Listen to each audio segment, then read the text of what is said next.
Okay, we have the all clear. Alright, let's go ahead and get started with the plan, Yes, Your Honor. Introductions. please. Good morning. My name is Max Newsom. I'm joined by my co-counsel, Mr. Anderson Munch, Good morning. and my newly encountered Mr. Co-counsel, Fidel Adeta. Good morning.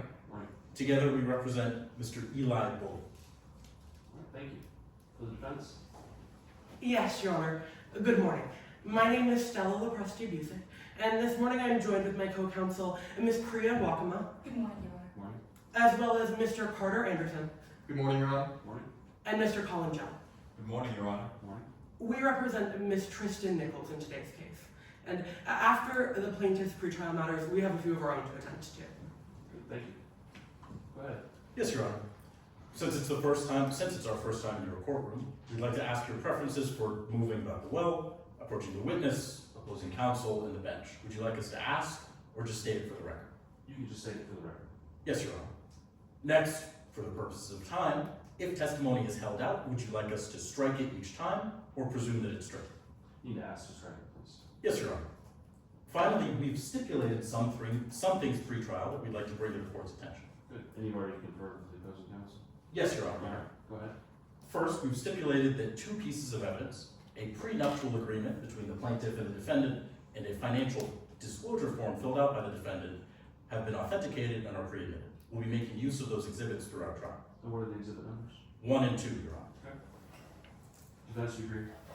Yes, Your Honor. Alright, go ahead.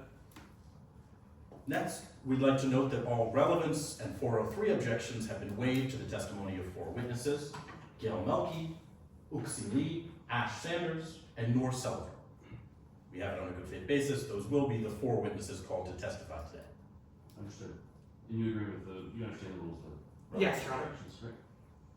With that, Your Honor, we're ready for trial. Great. Any pretrial matters for the defense? Yes, Your Honor. In the event of an objection argument, can we assume that it's held in a constructive sidebar outside the earshot of the jury? Yes. And I want to turn the court's attention to a piece of case law. Would you rather I read it in full or simply summarize it? Well, you can summarize it for now. Yes, Your Honor. Case law Sharp v. Olmstead says that if a relationship is found to be a contract marriage, morality clauses like infidelity clauses are unenforceable. Next, we also want to point out some stipulations of our own. My apologies, Your Honor.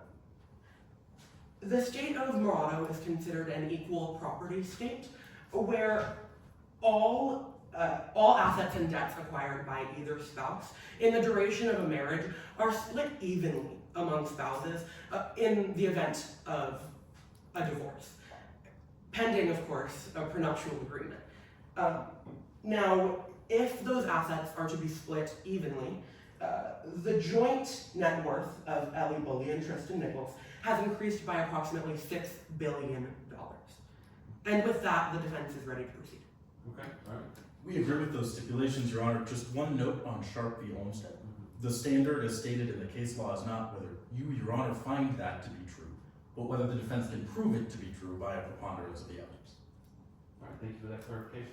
Anything else from the defense? No, Your Honor, we're ready to proceed. Alright. Opening for the plaintiff? Yes, Your Honor. Go ahead.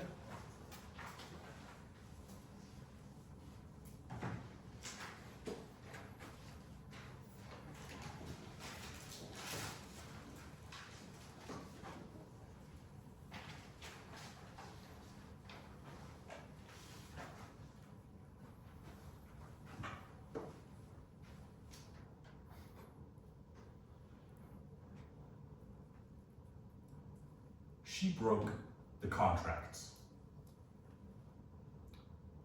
When not, excuse me.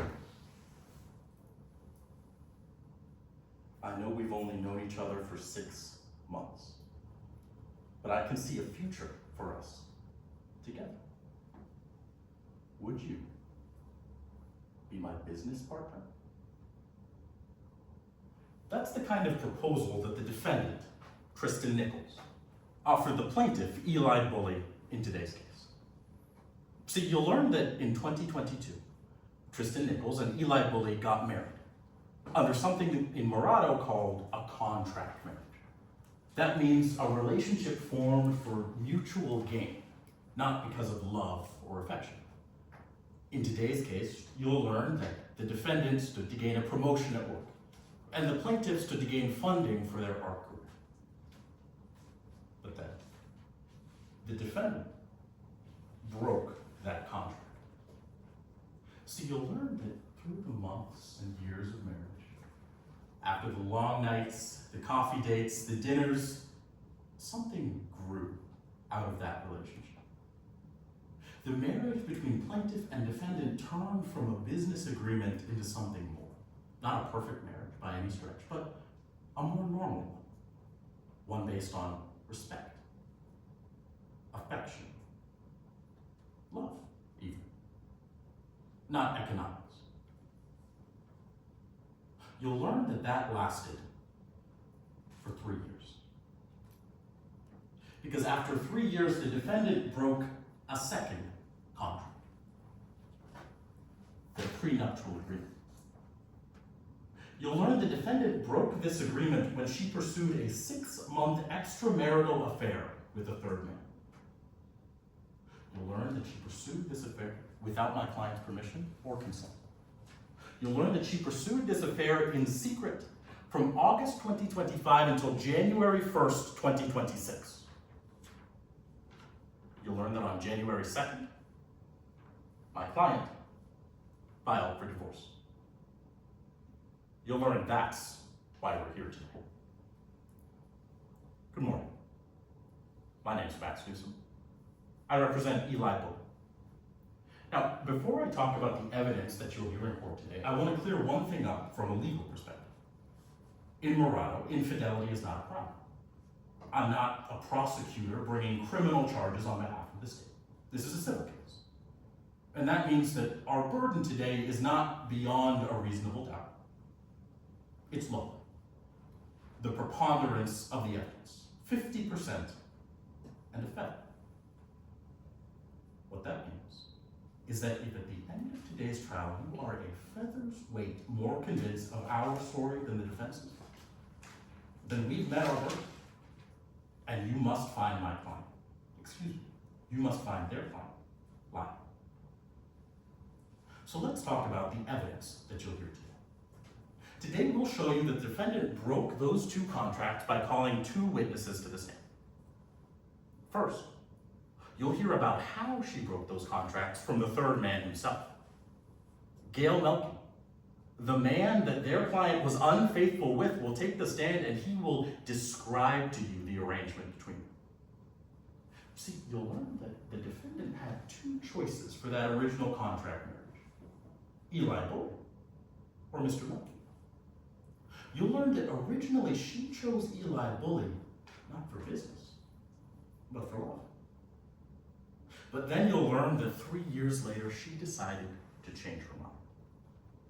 You'll learn that she went back to Mr. Melky. You'll learn that she broke that second contract when she chose to pursue an affair. Now, you'll hear about the evidence that she broke those 2 contracts from her personal assistant, Mr. Uxie Lee. Mr. Lee will take the stand and tell you his personal observations of the defendant's behavior before and after the affair. He'll tell you how he knew the defendant broke that first contract when she showed signs of affection, attachment, and romantic interest in my client. And then, he'll show you how she broke that second contract when she decided to pursue that affair. He'll tell you about the unexplained trips. Returning smelling of another man's cologne, he'll tell you about the marks on her neck and the missing leg.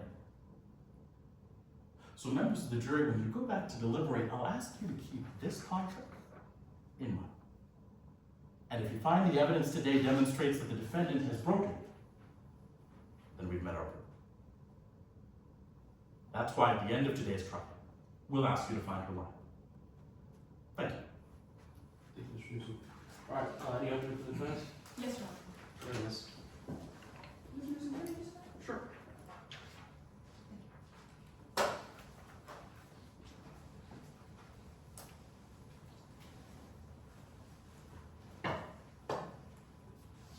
May it please the court?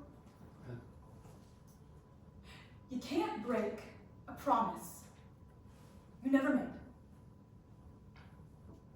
Most people 1 month before their wedding, well, they're stressing out about floral arrangements. They're planning the bachelorette party. Or maybe they're just spending time with the person they want to spend the rest of their life with. 1 month before his wedding, the plaintiff was making a pro-con list. Pros: financial stability. Cons: secrets and lies. Pros: international travel. Cons: prenup. If you're thinking, well, that sounds a little unsentimental for a relationship that the plaintiff just told me was based on love, that sounds a little strange for a marriage, well, you would be right. It's not a normal thing to do before your marriage because this was not a normal marriage. As much as the plaintiff would like to claim that they never were in a contract marriage, that it became based on love, you're going to hear that's just not what the evidence says today. And that prenup that they talked about, you're going to hear that the plaintiff, Miss Chloe, well, she put a poison pill in that prenup. Something to ensure that if he had to make it out of that marriage, well, he could make it out with that financial stability. An infidelity clause. Today you're going to hear that if that infidelity clause is upheld, well, the plaintiff stands to gain $3 billion. That's why we're here today. There's just one problem. This infidelity clause is based on a promise that my client never made. And you cannot break a promise you never made. That's because in the state of Murano, there are very specific marriage laws. You're going to hear that in this jurisdiction, there's something called a contract marriage. That's just any marriage that's based on a reason other than love, a reason like financial stability or international travel. You're also going to hear that in a contract marriage, well, any infidelity clause, any morality clause, they're considered null and void because they're based on promises of love, promises of fidelity. And that's not the promise that you make in a contract marriage. To walk you through how our client can't be held liable for the violation of this prenup, we're taking on our own burden today. And that means we have to prove to you by a preponderance of the evidence, just a tip of the scale, more likely than not, that our client was in a contract marriage with the plaintiff. Today, we are confident that the weight of fact will tip those scales in our favor. To tell you how we're going to do that, we're going to call 2 witnesses. First, you'll hear from the plaintiff's own best friend. He grew up with the plaintiff, Mr. Ash Sanders, is going to take that stand. He's going to have to do something very difficult today. He's going to have to look his best friend in the eye and tell the truth anyway. That he had to watch as his best friend chose a marriage for money, not for love. He had to watch as the person he loved most in the world made a promise that had nothing to do with love. Next, we're going to call my client's personal photographer. She's going to take a stand and she's going to tell you how she created an image for my client. A perfect marriage. 2 people in love, the same image the plaintiff was trying to sell you today. But she's also going to tell you that underneath that image was just a business agreement. It was just a contract. So when the plaintiff is saying, my client broke a contract, well, they're talking about a promise my client never made. At the end of today's trial, we'll ask you, did you find my client, Ms. Burley, not liable because you can't break a promise you never made? Thanks for your time. All right, plaintiff, call your first witness. The plaintiff calls Gail Melky.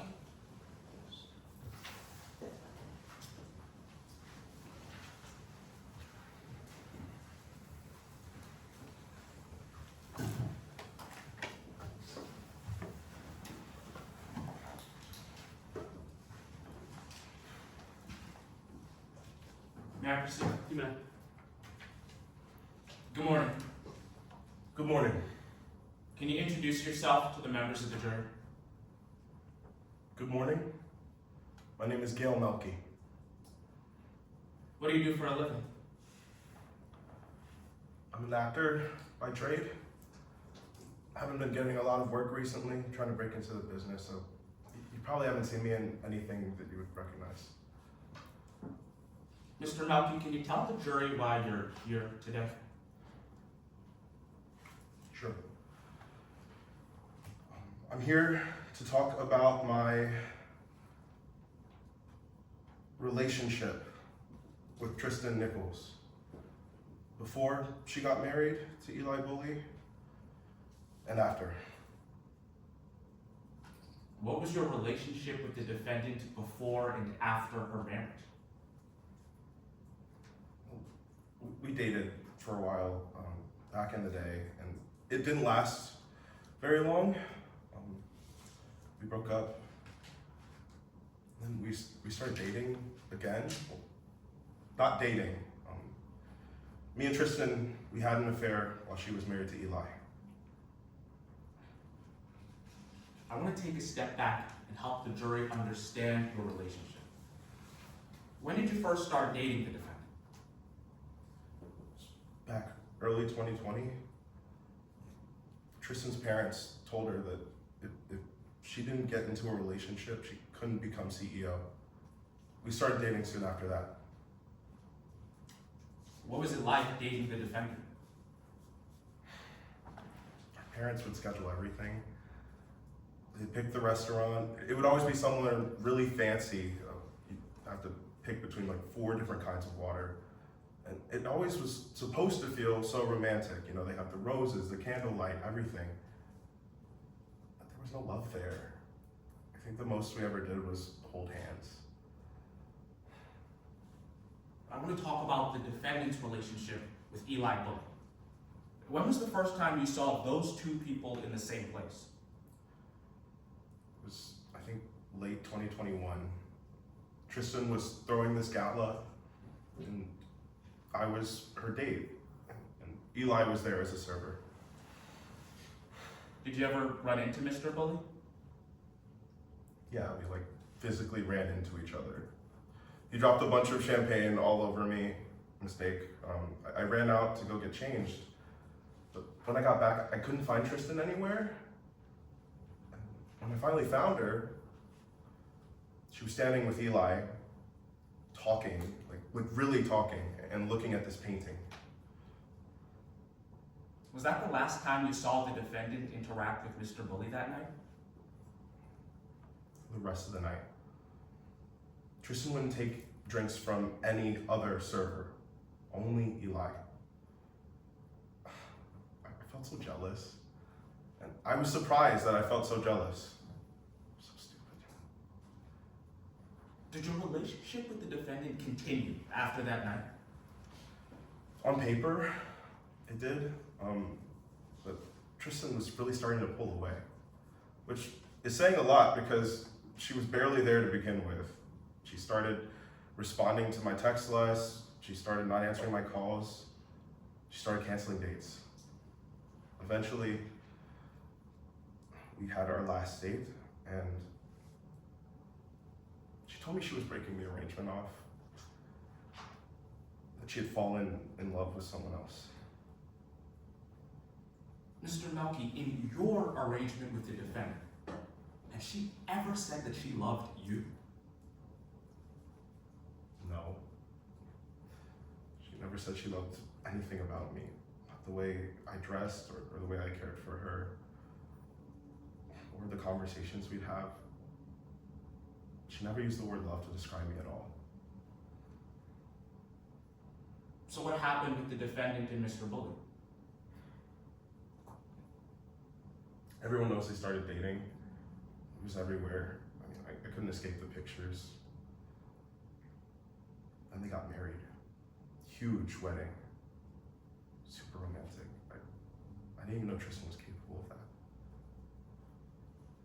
I want to talk about whether the defendant stayed faithful during that marriage. When was the next time you saw her? It was last year, on Valentine's Day. I was out one night and I saw her, and she ran up and she gave me a hug. And we started talking about everything, you know, life, work, relationships. We talked all night. We walked around the city. It was really nice. Was that the last time you two saw each other? No. After that, we started talking more and more. We started texting and calling, and we started going out on little coffee dates, and she started taking me on trips. You said the defendant was taking you on trips. Where'd you guys go? Milan, Prague, Paris. She even took me to her cabin in Switzerland. She called it her secret garden. What did you and the defendant do in her secret garden? Same stuff we'd always do. We walked around, we had long conversations. There was this cat that we adopted for a little bit. Eventually we kissed. Did you and the defendant do anything else? No, we didn't do more than kiss, but that was the start of the secret relationship. Mr. Malcolm, you just called it a secret relationship. How would you keep it a secret? I just wouldn't tell anyone. I lied to my family about where I was going. I deleted our texts, I deleted our call logs. I changed her contact name in my phone. How did it all end? On New Year's, me and her met up to talk about our relationship and how everything was going, and on our way out, I kissed her goodbye. I went to bed, and the next morning, everyone was talking about it. It was everywhere. People were calling me, asking me if it was true. I tried to call Tristan immediately, but she wouldn't answer my texts. She wouldn't answer my calls. I haven't spoken to her since. What did you do after everyone was talking about you kissing the defendant and the defendant wouldn't respond? I did what I thought was right. I went to Eli, and we sat down, me and him had a talk. I felt like I owed him the truth. I told him everything, from start to finish, the trips, the kiss, the secret garden, everything. Thank you, sir. Nothing further. Ross? Yes, Your Honor. Good. May I proceed? No. Good morning, Mr. Melky. Good morning. Mr. Melky, you're an actor. Yeah. You'd say you're quite good at persuading people. Yeah, I haven't been landing many roles recently, even though I think I'm pretty good at acting. Not just persuading people, sir. You'd say you're quite good at manipulating people. Yeah. Let's see if you might have a reason to do that in today's case. Sir, you used to date Miss Nichols. That's right. We were in an arrangement kind of relationship. Tristan needed to become CEO, and her mom wanted her to look more like a family person, so she went with me. It's fair to say you were jealous when Miss Nichols left you for the plaintiff. I was. I had real feelings for Tristan. In fact, sir, when he broke up with you, you cried for a week. When she broke up with me, I did cry for a week. It was hard. You cried for a week, sir, and you swore that you would never see Miss Nichols again. I did. I felt used. I felt like some kind of tool and not a human person. I didn't feel respected. You swore that if you ever did see Miss Nichols again, you would do anything to get revenge. Yeah, I did. Sir, you're testifying against Miss Nichols today. Yeah, that's how I felt at the time. I was very messed up about it. Like you said, I cried for a week. But when we saw each other again on Valentine's Day, I got swept back up into the roller coaster, like all over again. And I want the members of the jury to know if you have evidence for what you just told Mr. Adete.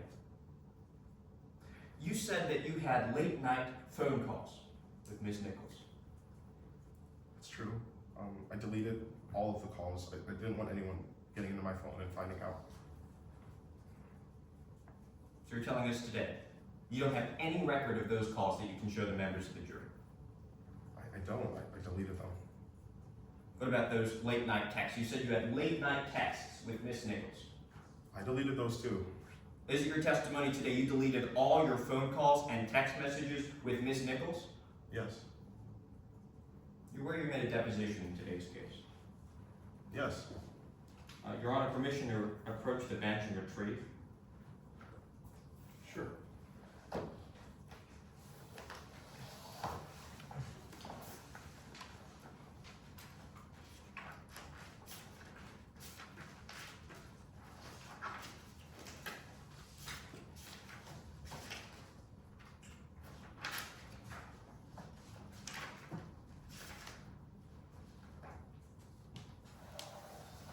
Sir, that's your deposition, or that's the sworn statement you made before trial today. Yes, I think it is. Flip to the last page. That's your signature. Yes, it is. You swore this sworn statement under the pains and penalties of perjury, sir. Yes. Now, just a moment ago, you told the members of the jury that you deleted all the texts and calls on your phone. Is that correct? That's not what I said, You sir. said you deleted all the texts and calls between Miss Nichols and yourself. That's what you said. Yes, that's true. Please read along silently as I read aloud from line 224 of your sworn statement, sir. I even deleted most of our texts and calls from my phone. Do I have that correct? Yeah, you have that correct. That's what I said. So when you said you deleted all the phones and calls and texts from your phone, that was an exaggeration. Yeah, I guess I'm a pretty hyperbolic person. But sir, you deleted most of those texts and calls. You don't even have the ones you supposedly didn't delete for the members of the jury today, do you? No, I don't. I don't have the text or calls. There's one more thing I want to talk about. I want to talk about what happened in that conversation when you had a conversation with the plaintiff. You told the plaintiff that you were having an affair with his wife. I did. I really owed it to Eli. I mean, if someone did something like that to me, I'd feel horrible, and I already felt horrible getting into everything with Tristan, so I felt like I had to come clean. You told Miss Bullock, or you told the plaintiff that you were having an affair with his wife. He didn't cry. No, it kind of felt like he expected it. He didn't yell at you. No, he didn't. He was actually really understanding. He didn't say, I can't believe this. No, and I deserved it, you know? I was preparing for someone to scream at me or yell at me or make me feel like I felt about myself, and he didn't do that. Sir, what happened was that when you told the plaintiff you were having an affair with his wife, he said, I'm disappointed that Tristan couldn't keep the deal going for a few more years. That's true. That's what he said. Nothing further.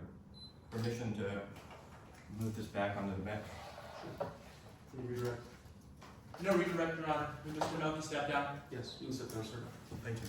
Defense, call your first witness, please. Yes, Your Honor. This time the defense calls Mr. Ash Sanders to the stand.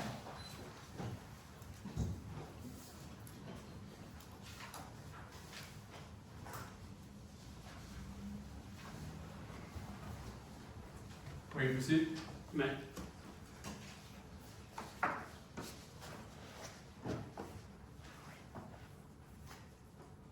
Good morning. Could you please introduce yourself to the jury? Hello there. My name is Ash Sanders. What do you do for a living, Mr. Sanders? I work now full-time for the Nichols family group. Why are you here in court today? Because you subpoenaed me. I didn't want to be here. Okay, I had a dentist appointment, which was true. That wasn't enough. I had my sister's wedding. That was less true. I don't have a sister. Sorry. Mr. Sanders, why did you want to come and testify today? Because this whole thing is about Eli. Someone that I still care deeply about, and I didn't want to have to say anything that could potentially hurt him. Mr. Sanders, I want to talk about your relationship with Mr. Bully. How did you two meet? Well, after I moved here, we met at recess. We used to play charades together while everyone else played kickball or whatever. I don't really know how or why we became best friends. We just were. What was Mr. Bully like when you two were growing up? He's an incredible artist. He was always jotting things down, sketching, or whenever he could get his hands on a napkin, a back of receipts. He liked to use my hand the most, which I would complain about, but I would still give it over to him. Mr. Sanders, did your relationship change at all as you two grew older? It was freshman year of high school when I realized I was developing real feelings for Eli. I couldn't know if he felt the same way about me. I didn't know. So I just didn't say anything. Kept to myself. I could not risk losing the most important person in the world to me. Now I want to shift to Mr. Bully's relationship with Miss Nichols. Do you know how the two of them met? Yes, I was there. Could you talk about how it happened? Right, well, Eli had actually gotten us this gig at the Nichols family gala. We were there as servers, bow tie and all. And, well, we were actually meant to have dinner later that night. It was my birthday, and I'd actually chosen that was the night I was going to finally confess my feelings for Eli. What happened at the gala itself? Well, Eli, being the bit of the klutz that he is, tripped and spilled a cascade of champagne flutes all over this guest. And this guest lost it. Started screaming, berating Eli, threatening that he had to be fired. I ran over to try and defend him, but that's when Tristan Nichols swooped in, saved the day, calmed the guest and the whole situation down. And then Eli and Tristan were just talking the rest of the evening. Mr. Sanders, what happened after the gala had finished? Well, I was at the restaurant, waiting. I had flowers and a little speech I prepared. Both came home with me. Eli never showed. I did see Eli the next day, though. He didn't mention even missing the dinner. All he could talk about was how interesting his conversation with Tristan was. Interesting. Did Mr. Bully say what he meant by interesting? He said that Tristan was a new business associate. And I understood when what followed was events and dinners and trips, and suddenly galleries now actually showing Eli's work. Mr. Sanders, did you ever tell Mr. Bully how you felt about it? Yes, I did in the end. The very same night that he got engaged. Came to the bar that I was working at, beaming, and I said, I know I ran out of time. I ran out of time a long time ago. But please, don't marry him. Please, Eli, I love you. Mr. Sanders, how did Mr. Bully respond? Well, he hugged me kind of hug where I knew what he was about to say. He said, Ash, I love you, but I can't love you in the way that you want me to. What did you do? Finished my shift. Thankfully, I had plenty of customers just to keep me occupied. I kept my distance from Eli Dunn for a while after. I didn't want to be a burden, also on his time. When was the next time the two of you spoke? It was about a month before the wedding. He called me 3 times and I thought it was an emergency, so I called him back, and he wanted to talk about the marriage.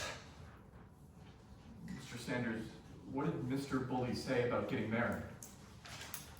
He said it was a contract, and that both parties knew exactly what they were getting into, and that Tristan was going to become CEO of his family's company, and Eli in turn was going to get exposure, connections, money. Mr. Sanders, how did you respond? To the person that I cared most for, who was telling me that they were getting married for money, I couldn't bear it. I confronted him and I said, do you even love her? And he just said, love wasn't the point of things. And just tried to change the subject immediately. Did you end up going to their wedding?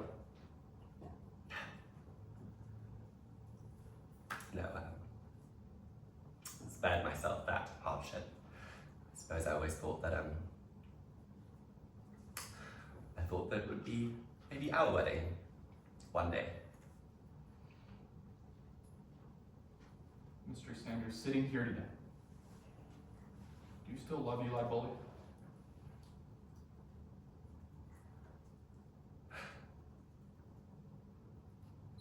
Yes. Yes, I do. Thank you, Mr. Sanders. Nothing further. Cross.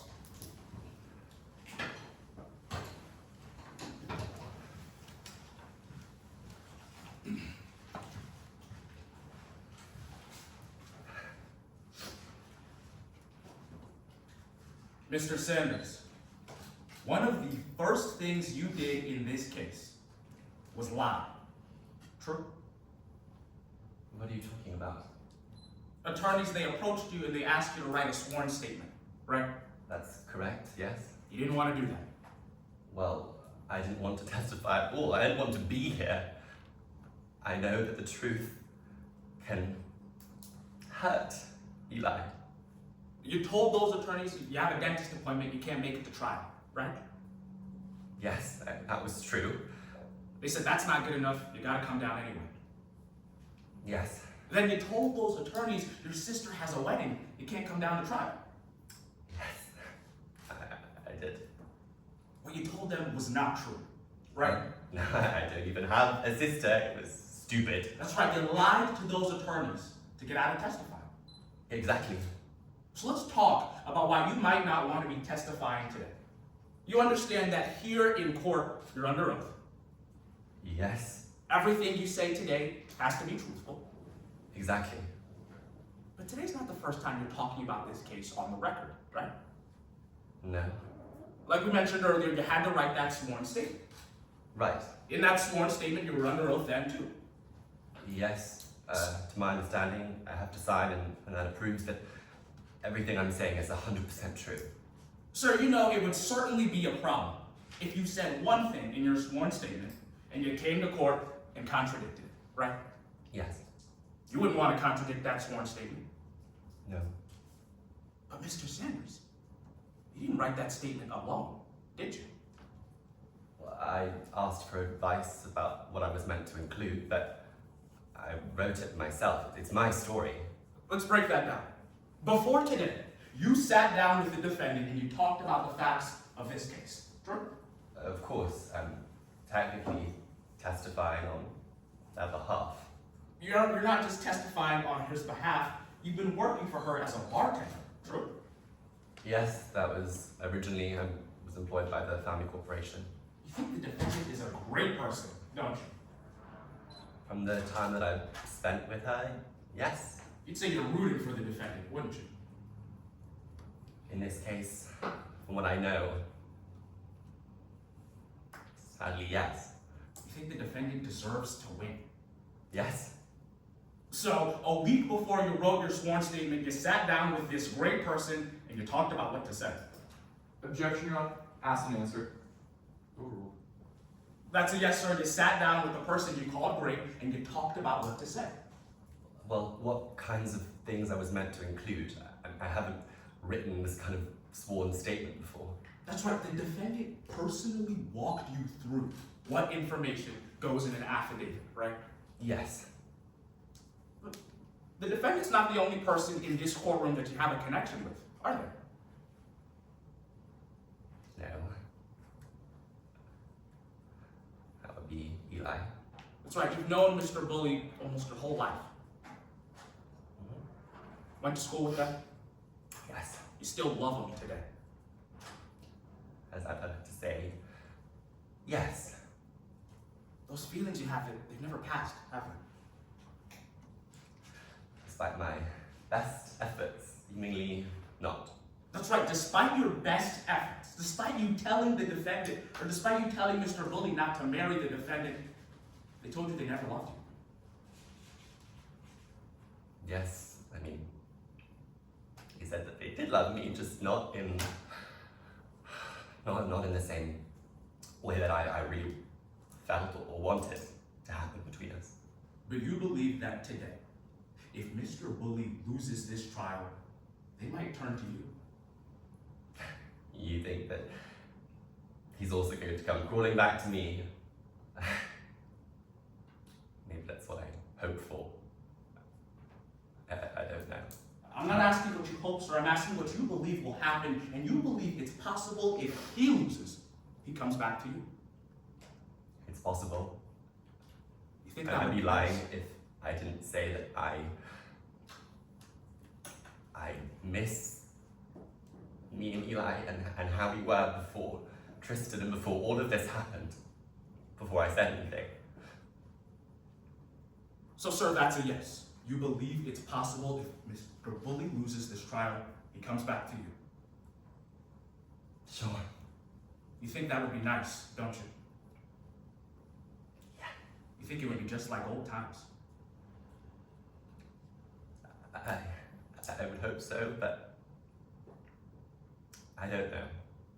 I don't know what the future is now between me and Eli, if there is one. So let's talk about if your relationship with Mr. Bully or the defendant affected your testimony today. You'd agree with me, there are certainly details of Mr. Bully's relationship that you didn't just talk about on direct examination, right? I'm sure I only said what I knew. Let's talk about what you knew. You would spend time with Mr. Bully away from cameras, away from the media, right? Yes, that's correct. When he told you he got engaged, there were no photographers in the room. No. He came to the bar that I was working at that night. That's right, he came to the bar. He was smiling ear to ear. Yes. Elated. He was beaming. Yes. He didn't say, "This is great for my career." No, that was a conversation that we had later. He didn't say, "This is going to make me a bunch of money." No, again, that was in a conversation that we had later. There were other times you'd be with Mr. Bully, you'd see him smiling at his phone to a text from Tristan Nichols, right? Sure, I noticed that. Those times, no cameras in the room, No. no press around. No. Thank you, sir. Nothing further. Any redirect, Scott? No, Your Honor. We just asked that Mr. Sanders be allowed to step down. Sure. You can step down, sir. Give us just a minute, we're gonna work on our ballots. You guys can, act as if we're in recess for just a few minutes, and I'll call us back. We'll Yes, take Your Honor. Yes, Your Honor. You guys need to step out, you're welcome to do that. 3 minutes just so everybody's got a standard time, which makes it 10:20.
Pretty scary making a bunch of engineers out of law school. We'd be in trouble.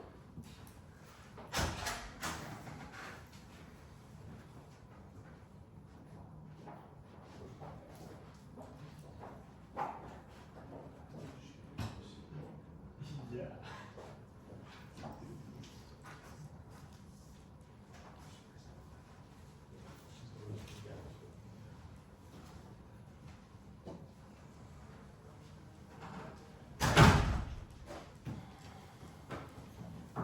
Go ahead and take your seat while we wait on everybody.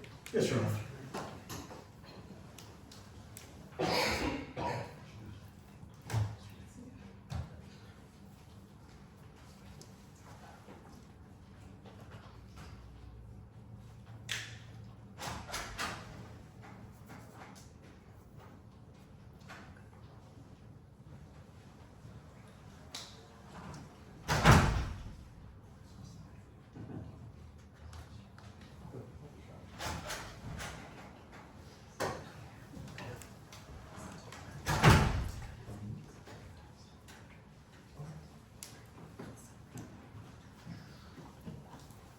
We got everybody back, or are we still waiting on somebody? I think we're waiting on our witness, but I think he's right. I think he just ran to the bathroom. It's no problem, we took a break, we can't control the lines in the bathroom. Your Honor, when he's back, is it okay if we get started? I don't want to get us behind schedule. Yeah, He's coming, he's coming. We're going to call UC leaders now. No problem, we'll make up some time. What? He's on that spot. Oh. Hi. Alright, bye, I love you. Alright. You know, I just got off the phone with the Norwegian prince. He said if I gave him $10,000, I could save his people. Oh, I did. I saved them. So, Thank you.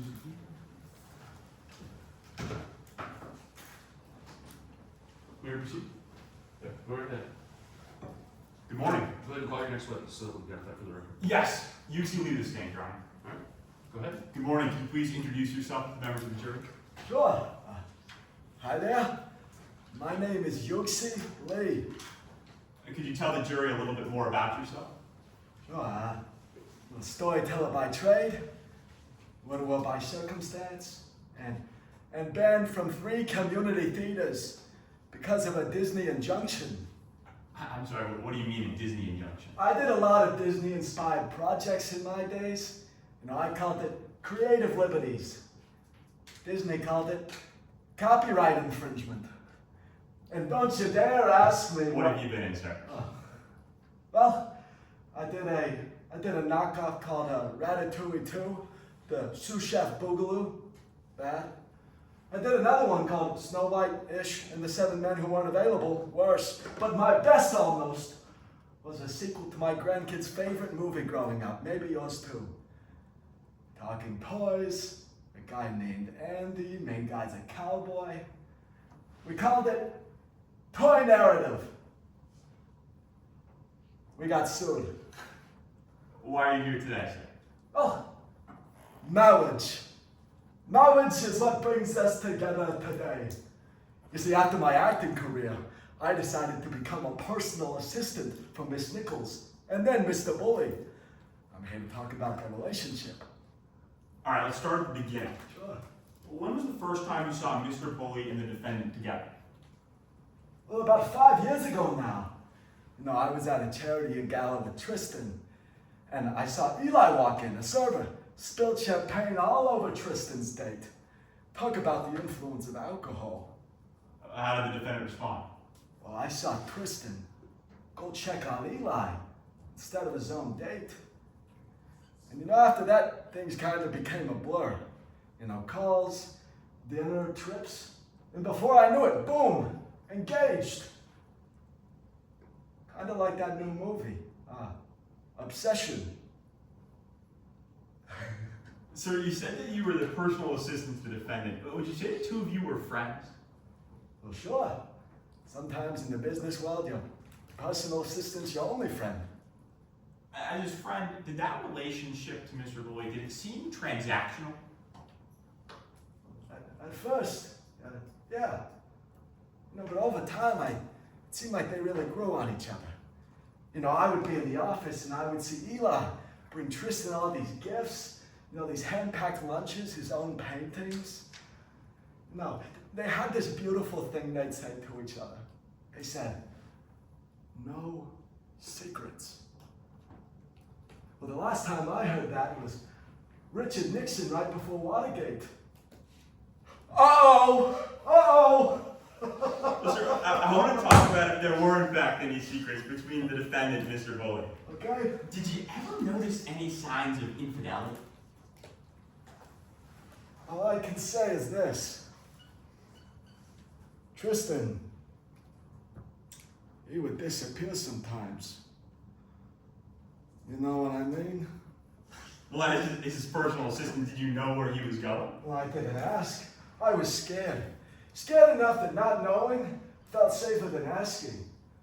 But then one time I was doing his laundry and I noticed this cologne on his collar that I didn't recognize. What about her wedding ring? Did she wear that? Oh, Tristan wore that wedding ring every time I saw her. Until 2025. And she didn't. Well, and that's about the time I saw the hickey. What hickey? Hickey! Tristan was coming home from one of his trips and I saw this mark on the side of his neck. You know I don't look like I know what a hickey is, but I do. Trust me. I do. Well, could Mr. Bully have been the one to give her that hickey on the trip? Well, no, I don't think so. I saw Mr. Bully over at my town. Did you confront the defendant about that hickey? Of course. I asked him if he wanted any concealer to cover it up. But then his face got all red and he said, Yuxi, don't tell anyone, including Eli. So do you know that the defendant was cheating? Well, I don't know. I guess the same way the Secret Service doesn't know Monica Lewinsky wasn't just facing a desk leg. All right. Well, after you saw the defendant disappear and her wedding ring off, a hickey on her neck, how did you respond? Well, I thought about my late wife. You know, she always used to say to me, Yuxi, a secret you keep for someone else can eventually cost you something of your own. And that's the day I told Tristan I didn't want to lie for him anymore. You know, I've done a lot of auditions in my 60 years. And I never wanted the role of the assistant who lied to a good man's face and called it loyalty. Thank you. No further questions at this time, Your Honor. Thanks. Mr. Cross, Yes, Your Honor. you can proceed.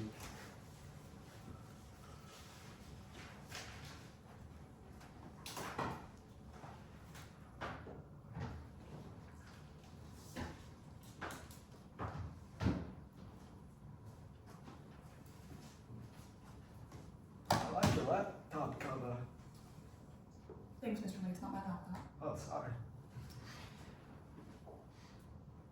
When Mr. Lynch asked you on direct examination why you were here, you said marriage. Did I get that right? Marriage. That's not true. That's not why you're here, is it, Mr. Lee? Well, I'm here for Mr. Bully. You're here for one and only reason, right? Right. To make sure Eli gets what he's owed. That's right. The one reason that you're here today is to make sure this plaintiff gets her payday, right? Right? You're actually a paid employee of the plaintiff, is that right? Thank you. Yes. Is that right? Yes? Yes, You work as their apprentice currently, right? I am. You don't just work for the plaintiff, you look up to the plaintiff. Figuratively and physically, yes. You think the plaintiff's a revolutionary. Oh, yes. You consider them a generational talent. And a quite nice young man, yes. Safe to say, you'd like to keep working for the plaintiff, isn't that right? Sure. But recently, well, Mr. Bully said that he might not be able to pay you anymore. That's right. You rely on Mr. Bully for income, is that right? Sure. Unless Mr. Bully's financial situation improves, you might not get your paycheck. Objection, Your Honor. Lack of personal knowledge from up here. No, overruled. Right?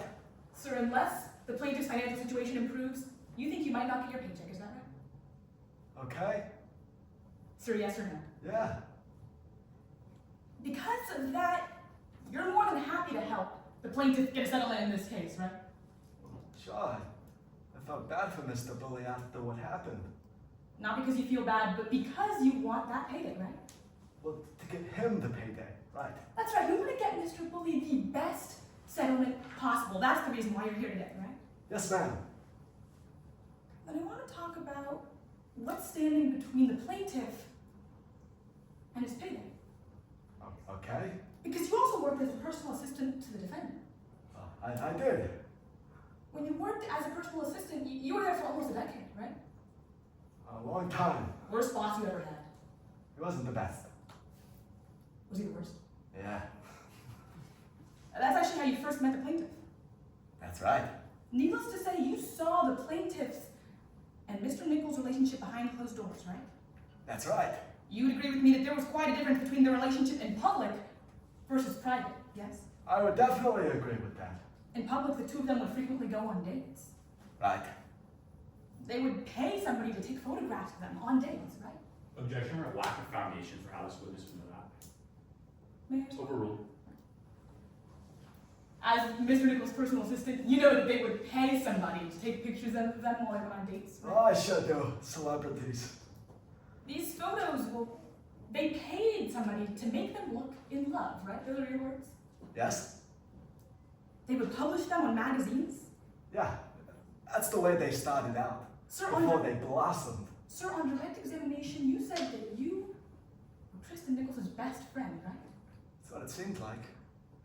But you agree that even in private, even to the best friend, the nature of those people's relationships, it wasn't that clear to you, was it? Well, no. You'd agree with me, it's hard to know whether the plaintiff actually loved Mr. Nichols, right? Sure. At times. But you know, after Eli kept showing up to the office, it really seemed like they were in it for the long haul. Well, sometimes you thought they were in love, other times you thought it was just a business agreement, right? Well, at the beginning, sure. Is it your testimony today that it was just at the beginning that you sometimes thought that it was a business agreement? It was at the beginning and some other times. It was all the time. Right, it was all the time that you thought that these two people could just be in a business agreement, right? There's a small part of me, yeah. Because you can't tell us if the plaintiff actually loved my client, I want to talk about something that you can tell us. Because he came across the plaintiff's private journal, right? Are you threatening me? Yes, I did. You'd recognize that journal if I were to show it to you today? Yes. Do you have that exhibit binder in front of you? Okay. Could you turn to exhibit 5, please? Sure. Number 5? Yes, sir. Cinco. This appears to be a fair and accurate copy of that journal entry that you saw. You're right. Your Honor, the defense moves exhibit 5 into evidence. Objection 5. No objection, Your Honor. 5's admitted. Your Honor, the jury also has a exhibit that in evidence they want to represent. So you would agree with me that this journal entry that you know that the plaintiff made, it's dated July 1st, 2022. That's what it says. That's just 1 month before their wedding. Yes? Right?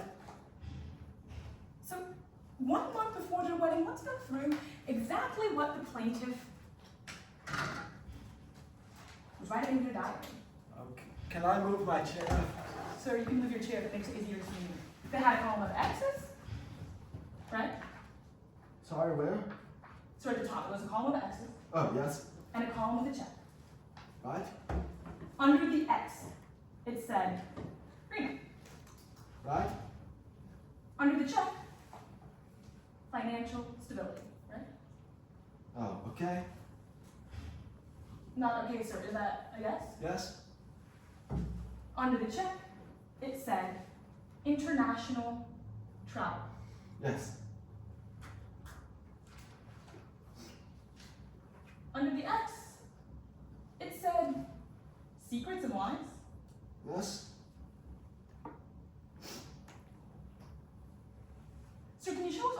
journal entry if it ever says love? I don't see the word love. Not under the checks, you don't see the word love? No, I don't really know what this is. Do you see the word happy relationship? No, Do you see the word marriage? no, I only see about 10 words. So 1 month before the wedding, in the journal entry that this point is made, you don't see the word love anywhere, is that right? Right? Thank you, sir. I have nothing. Redirect examination, Go ahead. Yes. Mr. Lee, you can roll yourself back over to the stand if you'd like, but keep that exhibit up there for me. Oh, sorry.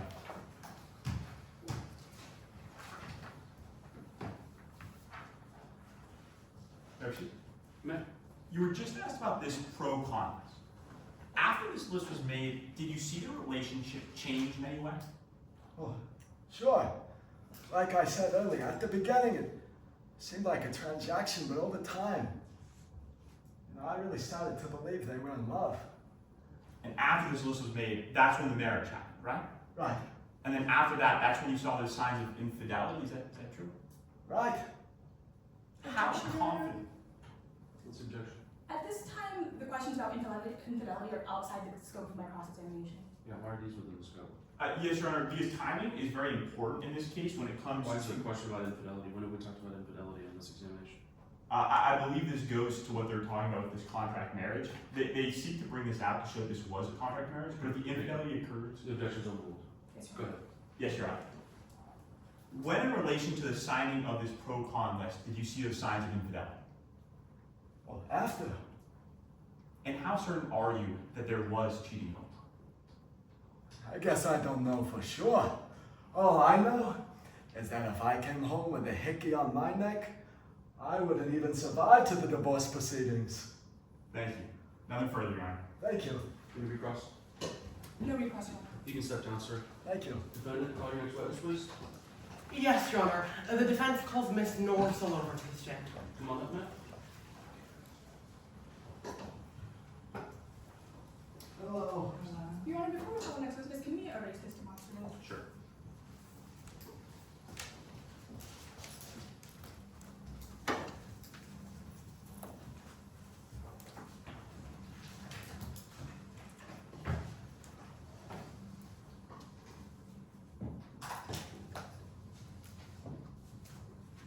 You see it whenever you're ready, miss. Yes, Your Honor. Good morning. Good morning, doll. Please introduce yourself to the members of the jury.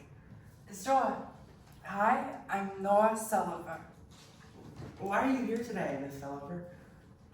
I'm here today by the grace of God, the dexterity of my heart surgeon, and my personal assistant, Terry.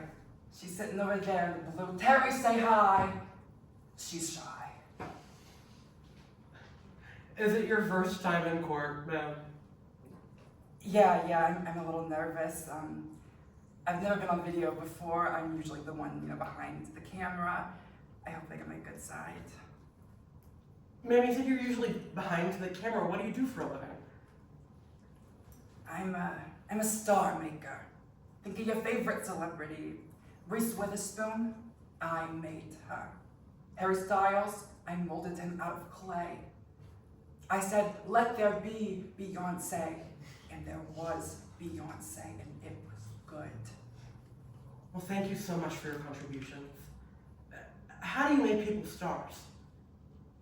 Well, my background is in photography, so I kind of make a particular image for them. People think we want people to be authentic celebrities, but really, we just want a pretty picture. And one thing I know how to do, make a pretty picture. How did you do that specifically for celebrities? Well, the most common thing I would do, I would promote contract marriages. Contract marriages? Ma'am, what is that? They're like a marriage, only contractual.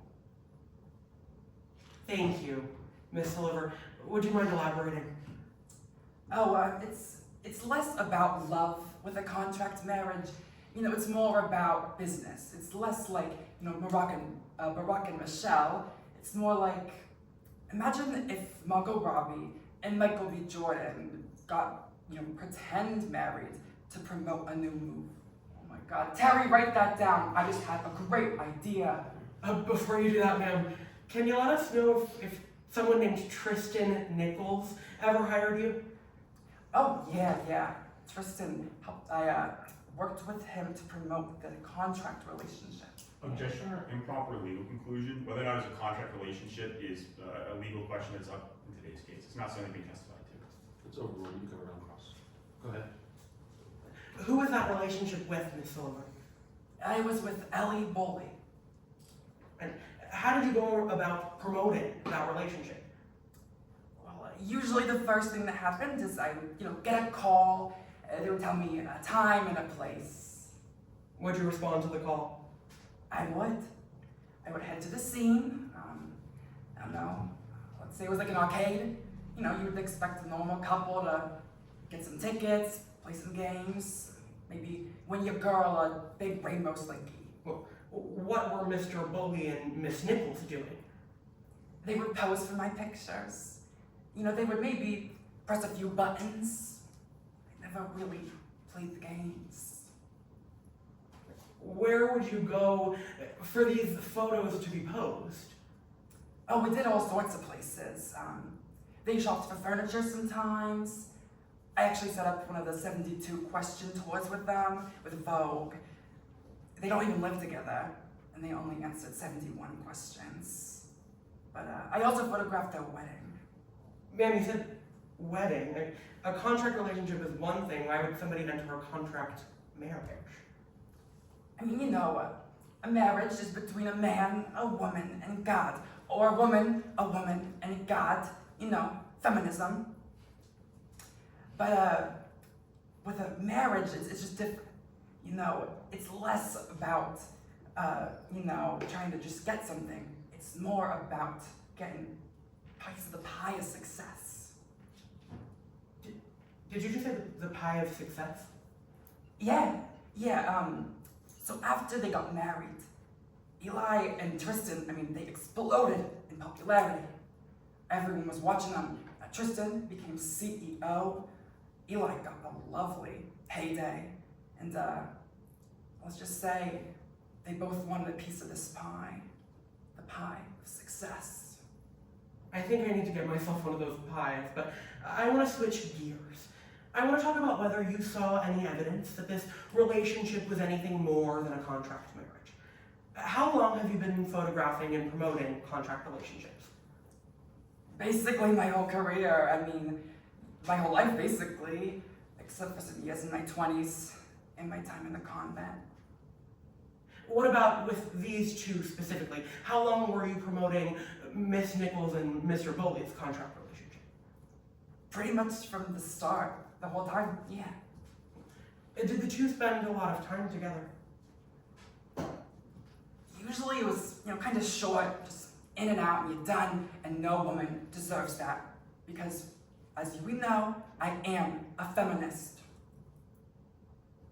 What's going on? Are y'all not feminists? Come on!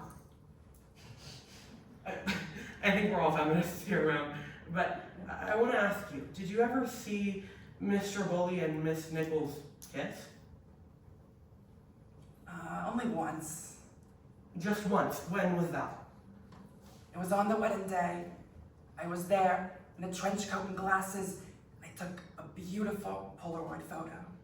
Was that wedding private? No, the whole world was there to see. Thank you so much for your time, Miss Lover. I hope you can get in touch with your agent. Your Honor, I have nothing further for this witness. Any cross? Yes, Your Honor. Go ahead.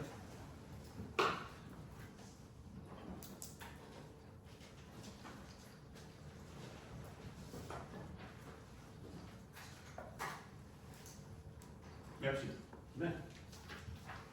You can't break a promise you didn't make. Are you familiar with that saying? Sorry, say that again, Mr. Lawyer. You can't break a promise you didn't make. Have you heard that saying before? No. All right. Well, I want to talk about if the defendant made a promise in today's case. Because you were there for the wedding, right? Yeah, I was. I was designated photographer. You were the vows that the defendant said to Mr. Bull. Yeah, I did. You remember the defendant saying, I don't want to spend one day on this earth where you're not by my side. I want to laugh with you. I want to cry with you. I want to grow old with you. That's true, yeah. Let's talk about if you broke that promise. Because you watched the defendant for a lot of your job, right? That's true. I was basically on call for, they would call me all hours of the night to do a little PR stint. I felt like I was a doctor on call, but I can't do aortic dissections. So it's a yes, you had a pretty good look into his life. Oh, definitely, yeah. And you have to admit that you had your suspicions of cheating, right? Sure, yeah. Right, you believed that the defendant was cheating on Mr. Bully. Yeah, when it comes to, the fake marriages and relationships behind the scenes, you just can't really know what's going on. Hold on, I'm not asking about the relationship. I'm talking about after this marriage. You thought the defendant was cheating on Mr. Bully, and that's a yes. Sure, with those kind of things, it could be possible. Now, I noticed today you testified it was a contract marriage, right? That's what you're saying? That's true. I went to college. I know the terms. Right, I want to be clear. The defendant never said, hey, this is a contract marriage, right? No, they just hired me to promote it. We'll talk about that in a second. Mr. Bully never said to you, hey, this is a contract marriage, right? No, not everyone's as familiar with the vernacular as myself. So neither of the people in the relationship said, hey, this is a contract relationship, right? No, Mr. Lawyer. Then let's talk about why you're saying it. You've got a pretty good reason to lie for the defendant today, don't you? Sorry, what do you mean? I mean, they pretty much blackmailed you to testify. That's not true, sir. Let's talk about it. Let's go back a couple years to 2021. You were following the defendant around, right? Yeah, I was doing paparazzography. Right, you were taking photos of him? That's true. I'm very stealthy. You'd be surprised. We'll talk about how stealthy you were in a second, but you were trying to record his conversation, right? Yeah, I did. You're aware that in this state, it's a two-party consent state, right? Yeah, I got in some trouble. Right, meaning you have to have consent from both people you're trying to record, right? Yeah, it's true. You didn't have the defendant's consent, right?